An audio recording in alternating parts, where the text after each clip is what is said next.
नमस्कार, मी स्नेहल चौधरी. आपण पाहत आहात एलएस मराठी. एलएस मराठीच्या बुलेटिन मध्ये आपलं स्वागत आहे. बुलेटिनच्या सुरुवातीला पाहूयात काही वेगवान हेडलाईन्स. पुण्यातील सीओईपीची कॉलेजमध्ये मुलीवर दबाव टाकला, भेटू दिलं नाही, रूम मध्ये कोंडलं. विजय वडेट्टीवारांनी सांगितलं रात्रीच्या सुमारास सीओईपी कॉलेजमध्ये घडलेला प्रकार. सरकार राहुल गांधींना घाबरलंय, भाजपच्या पायाखालची वाळू सरकली आहे. भाजपनं आता विरोधात बसण्याची तयारी करावी, संजय राऊत यांचा भाजपवर निशाणा. भाजप हा डरपोक लोकांचा पक्ष आहे. ज्या दिवशी सत्ता जाईल त्या दिवशी भाजप 90% बिळात गेलेला दिसेल. राहुल गांधींच्या कार्यक्रमादरम्यान पोलिसांकडून गुंडगिरी सुरू, राऊत यांचा हल्लाबोल. अजित पवार महायुती सोडण्याच्या तयारीत होते, मात्र दुर्दैवाने त्यांचा अपघात झाला. भाजपनं प्रत्येक पक्षावर संकट आणलंय, राऊतांचा गंभीर आरोप. नवनाथ बन यांचा नाशिकमध्ये अमित ठाकरेंच्या हस्ते मनविसेच्या शाखेचं उद्घाटन. वावरे कॉलेजमधील विद्यार्थ्यांसोबत अमित ठाकरेंचा संवाद.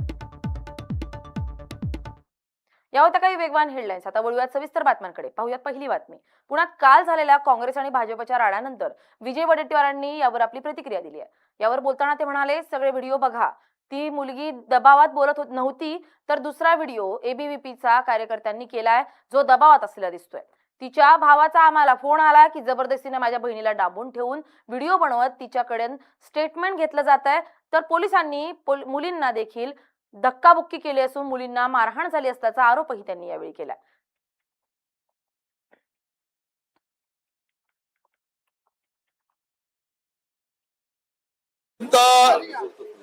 भारतीय जनता पक्षाच्या तो गुंडगिरीचा प्रताप होता. ते राहुल गांधींना घाबरवण्यासाठी, राहुल गांधींचा कार्यक्रम होऊ नये, काँग्रेसच्या कार्यकर्ते युथ काँग्रेसला घाबरवण्यासाठी, अरे राहुल आणि हा कार्यक्रमाला गालबोट लावण्यासाठी त्यांनी हे रचलेलं षडयंत्र होतं. ज्या कॉलेजमध्ये, गव्हर्नमेंट इंजिनिअरिंग कॉलेजमध्ये ज्या मुलींनी आपले प्रश्न मांडलेत आणि राहुल गांधींच्या कार्यक्रमाला येण्याची इच्छा व्यक्त केली, 2 वर्षापासून स्कॉलरशिप मिळत नाही आहे त्यांना, त्यामुळं त्या मुलींच्या शिक्षणातील अडचणी मांडल्यानंतर याचा सगळा व्हिडिओ प्रसार त्या सोशल मीडियावर आला. हे बघून एबीव्हीपीचे काही गुंड तिथे गेलेत आणि त्या मुलींना कोंडून तिच्यावर दबाव आणून तिला स्टेटमेंट करायला लावलं. मी सगळ्या प्रसार माध्यमांना सांगतो, पहिला व्हिडिओ तुमच्याकडे असेल, ती दबावात बोलत होती, ती किती स्वच्छंदपणे स्वेच्छेनं बोलत होती, तो पहिला व्हिडिओ पाहिल्यानंतर लक्षात येईल. आणि दुसरा व्हिडिओ पाहिल्यानंतर या मुलांनी एबीव्हीपीच्या कार्यकर्त्यांनी जो केलेला तो पाहिल्यानंतर तो दबावात होता का नाही हे दिसून पडेल. केवळ या कार्यक्रमाला अडचणी व्हाव्यात आणि या मला कळत नाही की त्या मुलींनी, या देशामध्ये लोकशाही आहे, बोलण्याचं स्वातंत्र्य आहे, व्यक्त होण्याचं स्वातंत्र्य आहे, समस्या मांडण्याचं स्वातंत्र्य आहे, एवढी भीती. वळूयात पुढच्या बातमीकडे. नाना पटोले आपली प्रतिक्रिया व्यक्त करताना म्हणतायत, एबीव्हीपीच्या कार्यकर्त्यांनी मुलींवर अत्याचार केलाय, मुलींचे केस ओढलेत, कपडे फाडलेत. महाराष्ट्रात जंतर मंतरपेक्षा मोठं आंदोलन होईल. पैसे देऊन लोक बोलण्याची प्रथा भाजपची आहे. भाजप घाबरलंय. नाना पटोलेंचा हल्ला तिथं होतोय. एबीव्हीपीच्या कार्यकर्त्यांच्या माध्यमातून ज्या पद्धतीनं काल एनएसआयच्या मुलीवर अत्याचार करण्याचं काम झालं, त्यांचे केस ओढण्यात आले, कपडे फाडण्यात आले, हे खऱ्या अर्थानं एक किती खालच्या लेवलवर भाजप गेलं आणि उलट आमच्याच एनएसआयच्या मुला मुलींवर गुन्हे दाखल करण्याचं पाप हे लोक करतात आहेत.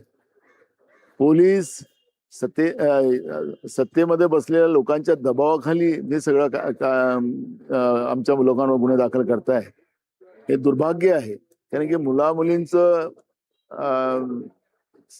त्यांचं आयुष्य बर्बाद करणं हाच भाजपचा मूळ मंत्र असेल तर मला वाटतं की या पद्धतीचे जबरदस्ती गुन्हे दाखल करून ते काय दाखवायचा प्रयत्न करतात मला माहिती नाही.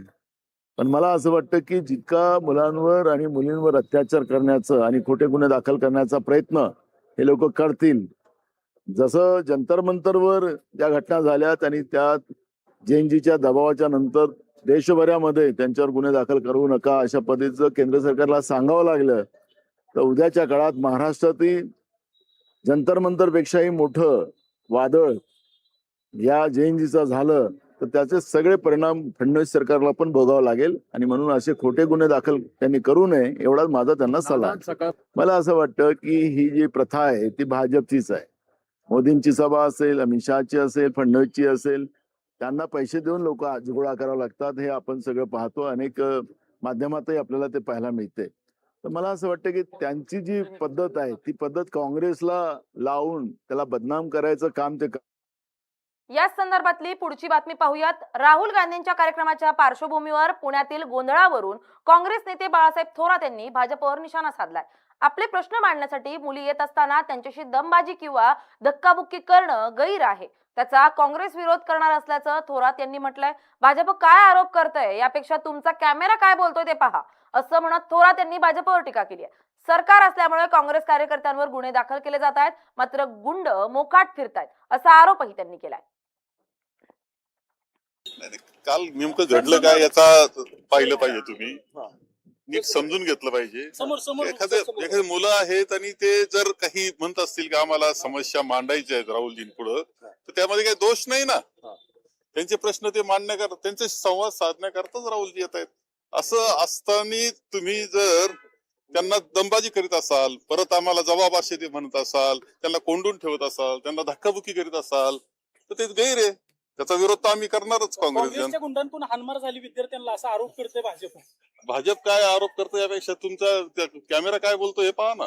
60 ते 70 लोकांवर काँग्रेसच्या गुन्हा देखील दाखल केला. युवक काँग्रेसने आता सरकार आहे म्हणून ते करतायत असं, म्हणजे ज्यांना त्रास झाला त्यांच्यावर गुन्हे दाखल होतात आणि जे गुन्हेगार आहेत खऱ्या अर्थानं, जे गुंड आहे ते मात्र मोकळे राहतात.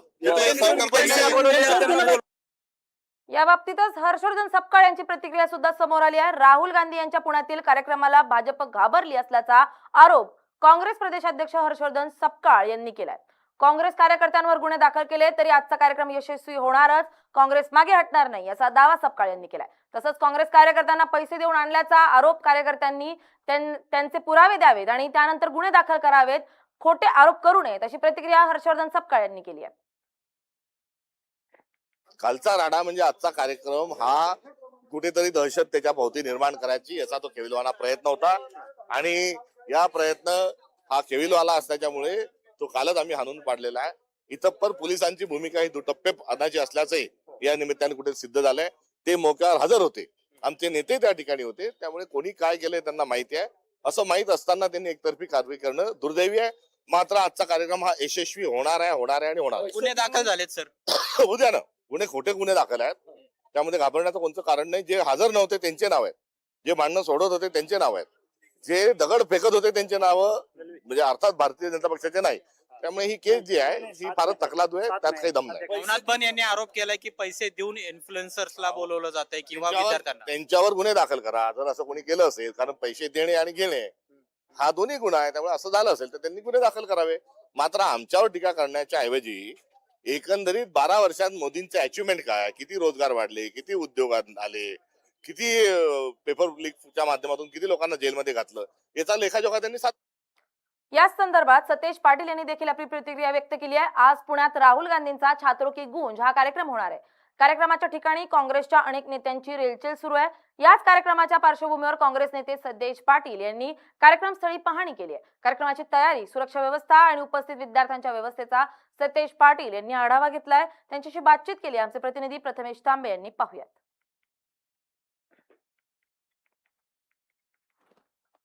राहुल गांधींचा कार्यक्रम जो आहे तो पार पडतोय आणि जर आपण पाहिलं तर या ठिकाणी सर्व जे नेते आहेत ते या ठिकाणी या कार्यक्रमाचा आढावा जो आहे कार्यक्रम स्थळाचा तो घेताना आपल्याला पाहायला मिळतं. आपल्याला सतेज पाटील आहेत, काय सांगाल सर? खरं तर आज एक भव्य स्वरूपात या कार्यक्रमाचं आयोजन करण्यात छात्रों की माध्यमातून मुलींच्या समस्या, मुलींच्या अडचणी या राहुलजींच्या माध्यमातून पुढे येणार. तर काल या कार्यक्रमाआधी गोंधळ देखील झाल्यात आपण पाहिलं. तो गोंधळावर चर्चा करणार नाही. आज आमची प्रायोरिटी आजचा कार्यक्रम व्यवस्थित पार पडणे ही आमची ही प्रायोरिटी असणार. सोशल मीडियावर अनेक व्हिडिओ जे आहेत तर आपल्यासोबत सतेज पाटील होते की ज्यांनी आपल्याशी बोलताना सांगितलंय की हा कार्यक्रम जो आहे तो निर्विघ्न पार पाडण्यासाठी आम्ही या ठिकाणी कटिबद्ध आहोत. कॅमेरामन विक्रांत चव्हाणसह प्रथमेश तांबे, LS मराठी. वळत पुढच्या बातमीकडे. प्रणिती शिंदे आपली प्रतिक्रिया व्यक्त करताना म्हणतात, भाजप कटकारस्थान करत आहे. प्रणिती शिंदेंनी आरोप केला, पैसे वाटल्याचा आरोप करण्यात भाजप माहीर आहे. देवेंद्र फडणवीस अकार्यक्षम ठरलेत असं प्रणिती शिंदे म्हणतात. फडणवीसांच्या पायाखालची जमीनच सरकली आहे. आम्हाला कुणी देशभक्तीचे धडे देऊ नये, आम्ही घाबरत नाही, जेलमध्ये जायला पण तयार आहोत असं प्रणिती शिंदे यांनी म्हटलंय.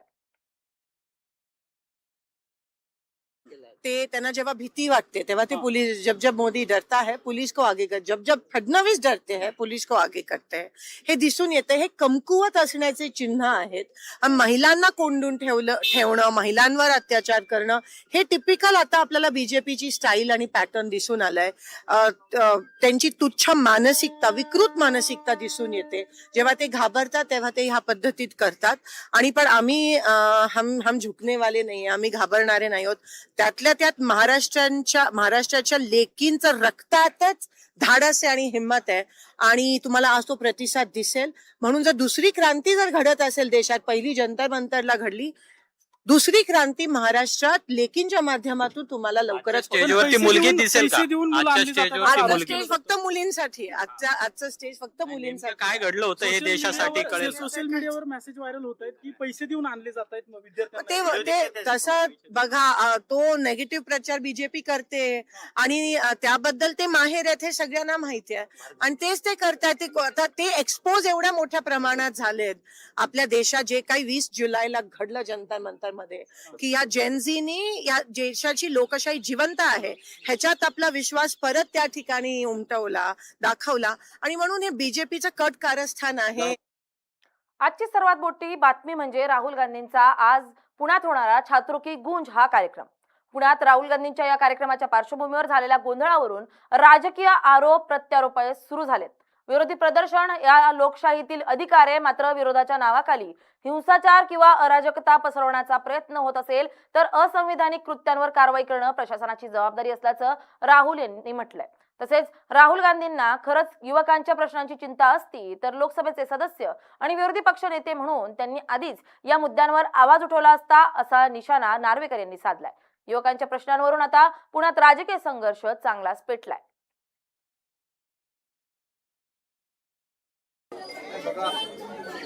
राहुल गांधींना खरोखर या देशातल्या युवा पिढीबद्दल आणि त्यांच्या समस्यांबद्दल जर का आपुलकी असती किंवा त्या संदर्भात चिंता असती तर इतकी वर्ष ते लोकसभेचे सदस्य आहेत, विरोधी पक्ष नेते आहेत, त्यांनी कधीच आवाज उचललेला दिसून येत नाही. आणि त्यामुळे संधी साधूपणा हे सातत्याने काही नेत्यांकडनं अशी भूमिका दिसून येते. वळूयात पुढच्या बातमीकडे. नीट पेपर फुटीसह विविध परीक्षातील गैरप्रकारांच्या मुद्द्यावरून महाराष्ट्रात राजकीय वातावरण तापलंय. याच पार्श्वभूमीवर काँग्रेस नेते आणि लोकसभेतील विरोधी पक्ष नेते राहुल गांधी पुण्यात छात्रों की गूंज कार्यक्रमात विद्यार्थी आणि युवकांशी संवाद साधणार आहेत. रोहित पवार यांनी सोशल मीडियावर पोस्ट करत राहुल गांधींचं महाराष्ट्रात स्वागत केलंय. विद्यार्थ्यांच्या प्रश्नांवर राहुल गांधी काय भूमिका मांडणार याकडे आता सर्वांचंच लक्ष लागलंय. दरम्यान काय म्हटलंय रोहित पवार यांनी पाहूयात. देशात #नीट परीक्षेच्या पेपर फुटीसह विविध परीक्षेतील गैरप्रकारांचं केंद्र असलेल्या महाराष्ट्रात छात्रों की गूंज या कार्यक्रमात विद्यार्थी आणि युवांशी संवाद साधण्यासाठी पुण्यात येत असलेले लोकसभेतील सक्षम विरोधी पक्ष नेते आणि देशाचं भविष्य माननीय राहुल गांधीजी यांचं महाराष्ट्रात हार्दिक स्वागत.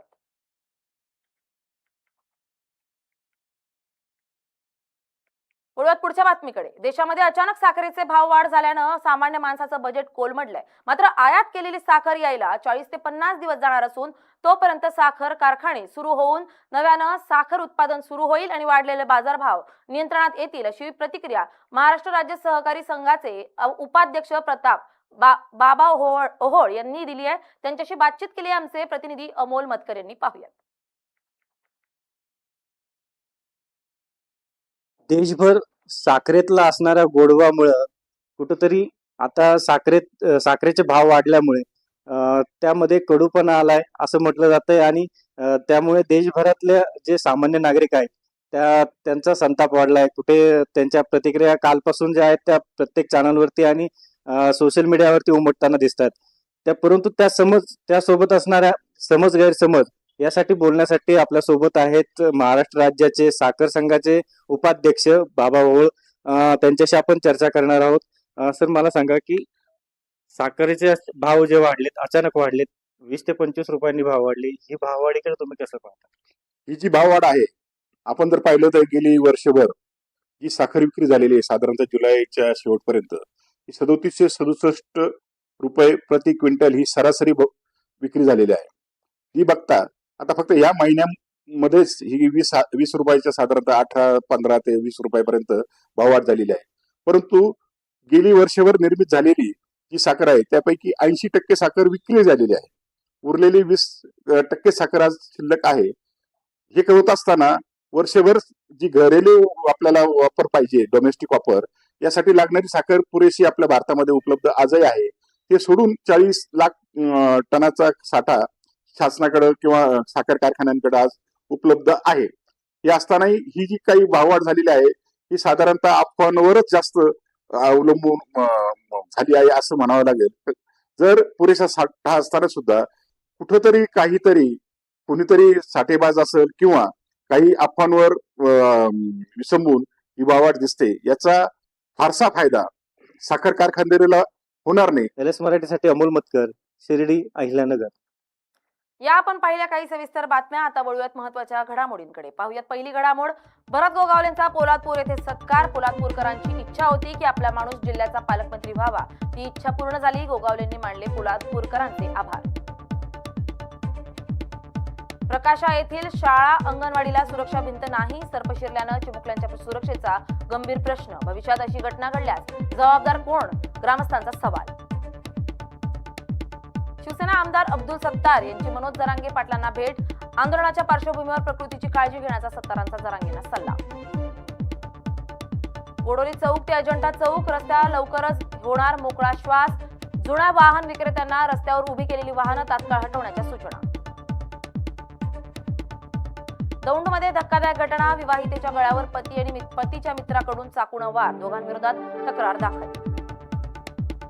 जळगावातील कालिंका माता चौकात वाहतुकीचा पेच. 2 रस्ते जोडल्यानं प्रशासनासमोर मोठं आव्हान. अंडरपास की ओव्हरब्रिज दोन्ही पर्यायांचा DPR तयार करण्याच्या सूचना. नाशिकमधील मालेगावात कुत्ता, गोळी व औषधांची अवैध विक्री. पोलिसांच्या छाप्यात 6 लाखांचा मुद्देमाल जप्त. कारवाई 3 आरोपी ताब्यात तर 1 आरोपी फरार.